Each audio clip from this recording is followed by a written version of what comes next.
ఈ video husbands కి భర్త ఎప్పుడు కూడా భార్యని తన అమ్మతో పోల్చకూడదు. ఎందుకంటే ఇలా చేస్తే కేవలం భార్య భర్తల మధ్యలో మనస్పర్ధలు గొడవలు పెరగడమే కాకుండా అత్త గొడవల మధ్యలో కూడా మనస్పర్ధలు పెరిగి వాళ్ళ మధ్యలో బంధం దూరం అయిపోతుంది. ప్రత్యేకించి ఒక 5 విషయాలలో మాత్రం ఎప్పుడూ పోల్చకూడదు. మొదటిది కుకింగ్.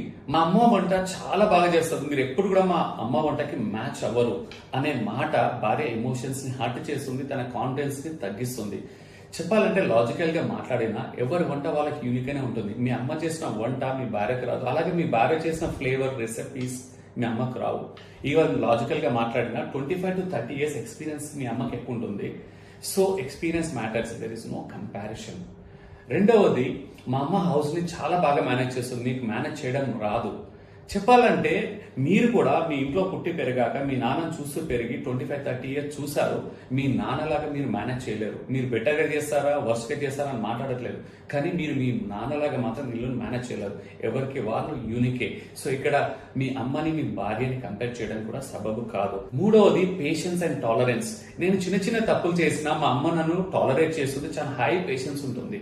కరెక్టే, మీ అమ్మ నిన్ను 9 మాసాలు మోసి పెంచి చిన్నప్పటి నుంచి ఒక బాండింగ్ ఉంటుంది. నువ్వు నిజంగా చిన్న తప్పులు కాదు పెద్ద తప్పులు చేసినా కూడా పెద్ద మనసుతో క్షమిస్తుంది.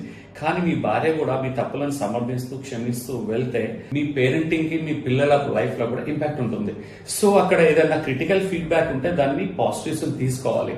నాలుగోది, మా అమ్మ నా కోసం ఎన్నో సాక్రిఫైసెస్ చేసింది. చెప్పాలంటే అమ్మ సాక్రిఫైసెస్ తో వెళ్ళకట్టలేము, యూనికే. కానీ మీ భార్య కూడా తన పుట్టినింటిని సాక్రిఫైస్ చేసుకొని నీతో లైఫ్ జర్నీని స్టార్ట్ చేస్తుంది. అంతేకాదు వాళ్ళ అమ్మ నాన్నని తోబుట్టలని అన్ని త్యాగం చేసుకొని లైఫ్ లో కూడా ఎన్నో చిన్న చిన్న సాక్రిఫైసెస్, నీకు కనపడిన సాక్రిఫైసెస్ కూడా ఎన్నో ఉంటాయి, మనకు కనపడవు. So we shouldn't compare. ఐదవది, మా అమ్మతో నాకు చాలా ఇమోషనల్ కనెక్ట్ ఉంటుంది. ఆ ఇమోషనల్ కనెక్ట్ నా భార్యతో ఎప్పుడు రావట్లేదు.